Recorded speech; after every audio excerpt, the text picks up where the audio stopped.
Hello hello नमस्ते। कैसे हैं आप लोग? मुझे कहीं भी भेज दो, किसी भी सिचुएशन में भेज दो, मैं कुछ करके ही आऊँगा। और ये भी कि मुझे जीत का श्रेय नहीं मिलता। ये बात कही है श्रेयस अय्यर ने, उस श्रेयस अय्यर ने जिन्होंने फाइनल में 48 रनों की पारी खेली। और आपको पता है कि वो 48 रनों की पारी उस समय पे कितनी इंपॉर्टेंट थी, बिकॉज इंडिया के 3 विकेट गिर गए थे अचानक। पहले शुभमन, फिर विराट, फिर रोहित शर्मा चले गए थे और उसके बाद से वहाँ पे आकर उन्होंने न्यूजीलैंड के गेंदबाजों को हेड ऑन लिया और भारत को हाथ उस दहलीज तक पहुंचा दिया जहां से भारत ने ट्रॉफी जीता। आपको याद है कि उस जीत के बाद रोहित शर्मा ने भी प्रेस कॉन्फ्रेंस में आकर बोला कि हमारी इस जीत के ना साइलेंट हीरो हैं श्रेयस अय्यर। क्योंकि पहले मैच को अगर आप छोड़ दें, बांग्लादेश के खिलाफ उस पहले मैच को छोड़ दें, तो श्रेयस अय्यर ने हर मैच में एक डिफाइनिंग नॉक खेली।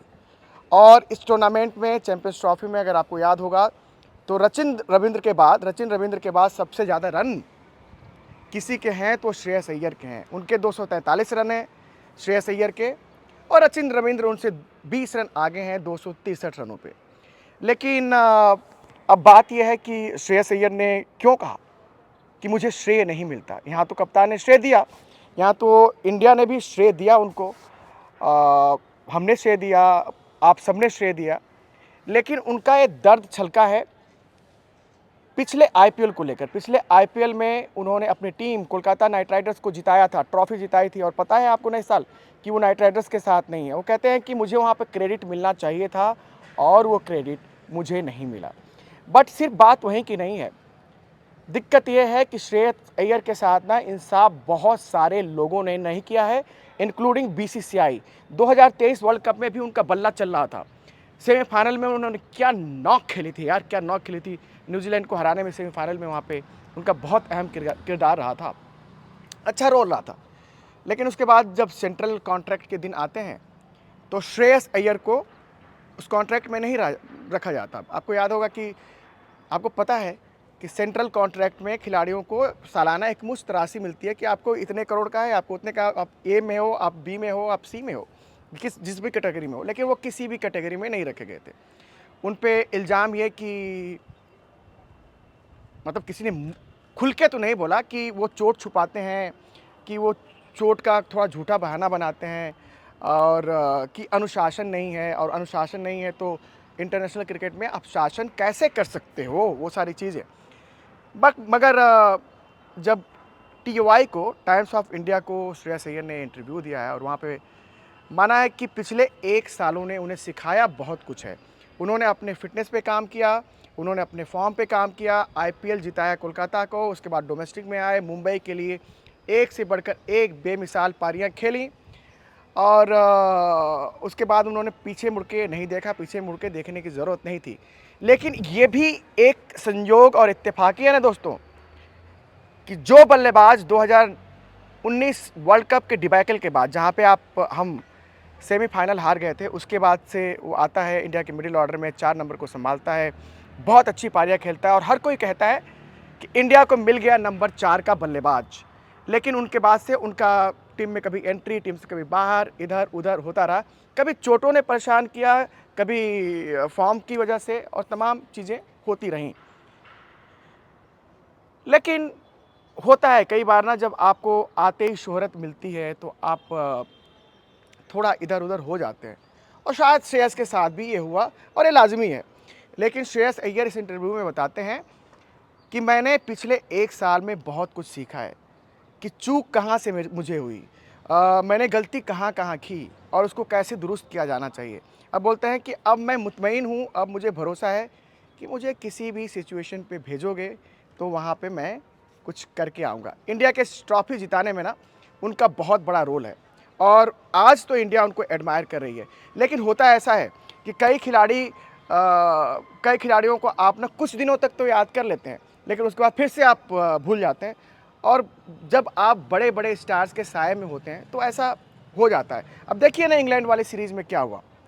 इंग्लैंड वाली सीरीज़ में तो भाई उनको इत्तेफाकन मौका मिला ना, 15 में तो थे, 15 में थे वो, लेकिन उनको 11 में जगह तब मिली पहले मैच में जब विराट कोहली के घुटने पे चोट आ गई थी। तो उन्होंने बताया भी था उस दिन श्रेयस अय्यर ने कि मैं तो वीडियो गेम खेल रहा था, मैंने सोचा देर रात तक जगूंगा, मुझे तो खेलना है नहीं। तो कप्तान का फ़ोन आया मेरे पास और उन्होंने कहा कि यार तुम्हें खेलना है, और मैं फटाफट सो गया। और उस दिन आते हैं वो एकदम झन्नाकेदार पारी खेल के इंडिया को जिता के जाते हैं। उसके बाद से टीम इंडिया ने शायद रियलाइज़ किया, टीम मैनेजमेंट ने शायद रियलाइज़ किया कि भाई ये बंदा ना हमारा संकट मोचक है, ये बंदा हमारे लिए मैच विनर भी है, संकट मोचक ही नहीं। और फिर उनको पीछे मुड़ के देखने की ज़रूरत नहीं पड़ी। जो भी संशय वगैरह रहा होगा टीम मैनेजमेंट को, वो सब रफ़ा-दफ़ा हो गया और इस चैंपियंस ट्रॉफी में तो वो लगातार खेले और आपको पता है कि इंडिया की तरफ से सबसे ज़्यादा रन उन्होंने बनाए। खैर, नंबर 1 तो उन्होंने माना है कि उनसे कहीं-कहीं चूक हुई, कोई भारी ब्लंडर नहीं, कोई गलती नहीं। उन्होंने अपने फ़िटनेस पे काम किया, उन्होंने अपने फ़ॉर्म को बेहतर किया और हर तरह की क्रिकेट में अब वो चाहते हैं कि इंडिया की टेस्ट क्रिकेट में भी उनको मौका मिले। उन्होंने कहा जब मिलेगा तब मिलेगा। लेकिन उनसे जब पूछा गया कि जो आपको सेंट्रल कॉन्ट्रैक्ट नहीं मिला था, आपको आईपीएल जीतने का रिकॉग्निशन नहीं मिला था, तो क्या आप बहुत डिसअपॉइंटेड थे? उन्होंने कहा कि मैं बहुत डिसअपॉइंटेड नहीं था क्योंकि मुझे पता था कि कम से कम आईपीएल में तो मैं खेल ही रहा हूँ और आईपीएल में आपको पता है कि पैसे भी ठीक-ठाक उनको मिलते हैं। लेकिन उन्होंने पीछे मुड़ के अपने आप से सवाल किए, अपने आप से जवाब किए कि मैं गलतियाँ कहाँ कर रहा हूँ? मेरी इतनी एबिलिटी होते हुए भी ऐसा क्या है कि मैं आज मेन फ़ेज़ में नहीं हूँ, मेन टीम में नहीं हूँ और जिसको मन होता है वो मुझे हाशिए पे धकेल देता है। शायद इसका जवाब उनके मन ने ही दिया, शायद इसका जवाब उनके दिमाग और दिल से ही आया और आज देखिए हीरो हैं हीरो, श्रेयस अय्यर।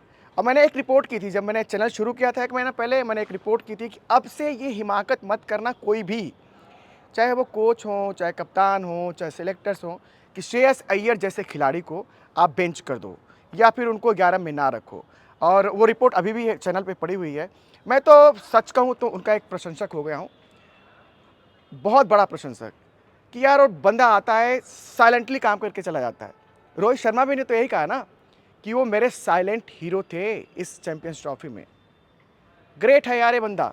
आपके सपोर्ट और सहयोग की इनको भी उतनी ही ज़रूरत है जितना हमारे चैनल को ज़रूरत है। क्रिकेट अड्डा को प्लीज़ सब्सक्राइब कीजिए और नोटिफिकेशन की घंटी भी दबाते रहिए। ऐसी ही जब जब कोई बड़ी खबर होगी, किसी ने कुछ कहा, मैं खुद भी इंटरव्यू करने की कोशिश करूँगा। अभी तो करना है, अभी निकलना पड़ेगा फील्ड में, बहुत दिनों से सिर्फ ऑफिस में ये होता था। लेकिन जो भी बड़ी बातें होंगी मैं आपके साथ लाऊँगा दोस्तों। और अभी से होली की अग्रिम शुभकामनाएँ। Have a great day, have a great future.